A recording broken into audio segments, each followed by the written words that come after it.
Good morning, everyone, and our coverage continues of Ripon's greatest disaster that occurred 50 years ago this morning, just a few hundred feet from where I'm talking to our next guest this morning, Frank Farvour, who plays an interesting role and will answer some controversial questions of sorts about the Grandview Hotel disaster and the 6 people who lost their lives. First of all, Frank's role, you had the insurance side of this whole story, and some people may say, well, who cares about the insurance? But it gives us some idea of the hotel and what it was worth, and insurance companies are always curious about why fire started. For our listeners, first of all, Frank, why don't you explain essentially the coverage, the hotel, the insurance, your role with the owners of that hotel? Okay. I was in business with my father in that's Louis Farvour, and known as the Farvour Agency. We represented a number of stock fire insurance companies. The philosophy of insurance back in those days was that no one company carried the major part of any risk. They spread it out, and we were directed to spread it out.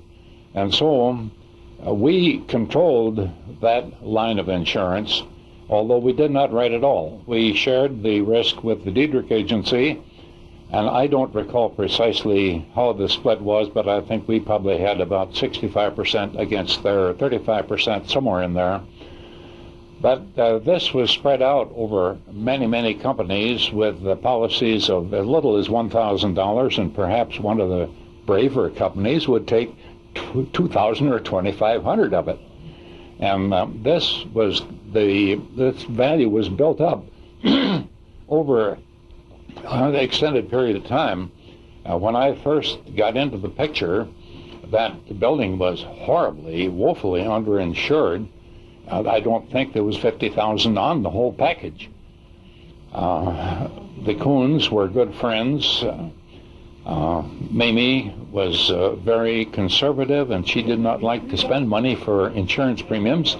Henry was a little bit more practical, and he would come up to the office on occasion, and he and Dad would talk, and sometimes I got in on the conversation, and then he'd end up saying, well, put on another 100, or as you will, put on another 1,000, or put another 1,500, but don't tell Mamie. So it was built up bit by bit. Eventually, a gentleman from Oshkosh named Henry Owler, who was a very, very noted architect, used to have a lot of commissions here in town, and used to take lunch at the hotel. He and my dad were good friends. They used to lunch together on occasion.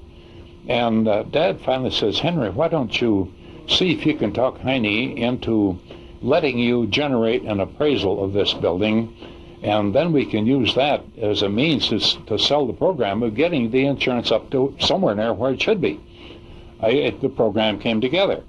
Aller did an appraisal, and in order to meet 80% co-insurance requirements, the values of $90,000 on the building and $10,000 on the contents were generated, and the insurance was increased to that level, and that's where it stood at the time of the fire.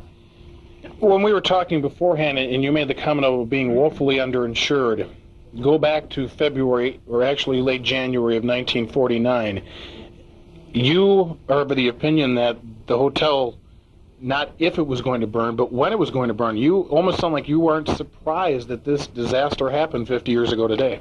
No, we were not. Our office was up there at the south end of the square, and so we looked down the square. Every time we looked out the window, there was the hotel.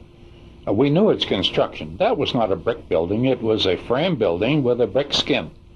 And it was old, it was dry, and we often said, not if the hotel burns, but when. And when it does, how many people are going to lose their lives? That night, January 31st, you were at the hotel that night. In fact, and it's strange how history works out, you were there roughly 2 hours before this fire swept through, correct? That is correct.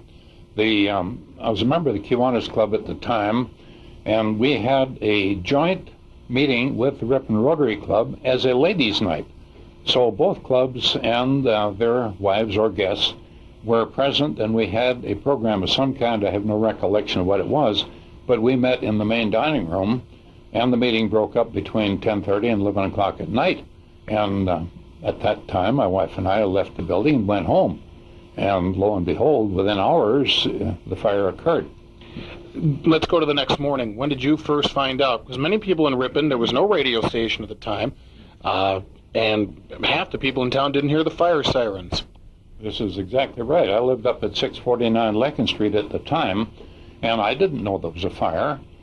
I used to walk down to the office mornings, so I took off for the office in the neighborhood of 7:45 or so. And as I came down Watson Street, I looked up ahead, and where there should be the hotel, there was nothing but a cloud of steam and smoke. And the closer I got, the more I realized that, well, it had happened, that the hotel had burned. And so I stopped into a restaurant on the south end of Watson Street and called Dad and let him know that it had happened. And his first question was, how many people died?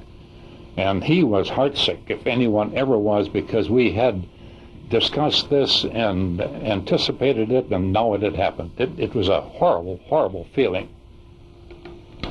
The toughest question, I guess, that anybody who studies this tragedy or is connected to it or had loved ones that were lost in the fire or even cleaned up the fire, in your mind, and I consider you a qualified person to answer this, Frank, was the fire of February 1st, 1949 that destroyed the Grandview Motel and killed 6 people. Hotel, motel. Everybody corrects me on that. The hotel. We didn't have motels in 1949 yet. It was a hotel. Was that fire intentionally set? Were those people essentially murdered by an arsonist? In my opinion, yes. I was privy to some information that was somewhat reported in the newspaper, but not in the greatest of detail. A number of people were suspects, and one by one they were eliminated or cleared. There was one person who had a history of arson. He was from out of town. He had behaved in a manner that was hard to comprehend or account for. He was brought in and grilled. And back in those days, you could get away with lots that you can't get away with now. And I know that then Chief of Police Ira Dunham was doing the interview. I think he probably led the interview, and the present was a person from the State Fire Marshal's office, and my dad was clerk of the court at the time, as well as being an insurance agent, and so he had a pretty good pipeline to sort of some information that wasn't out on the street, and probably quoting Dunham, that he would have this guy on the edge of just opening up and confessing to all that occurred.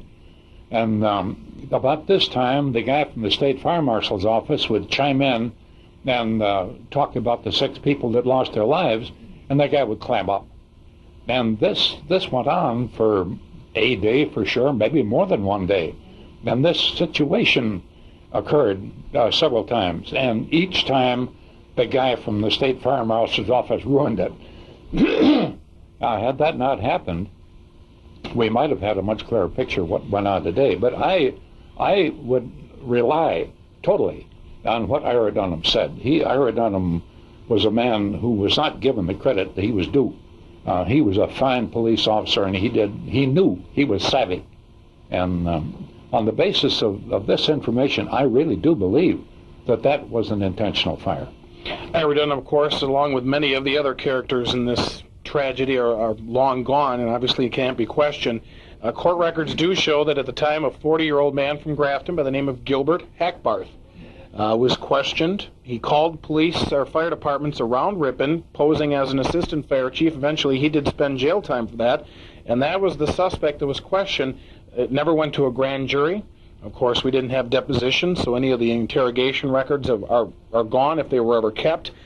As an insurer, and I guess this is a perspective that people may not understand today, an insurance company isn't going to hand over a check until they're positive it wasn't intentional, it wasn't an insurance scam, but things were a little bit different. You and your father, did you push to have the arson question answered?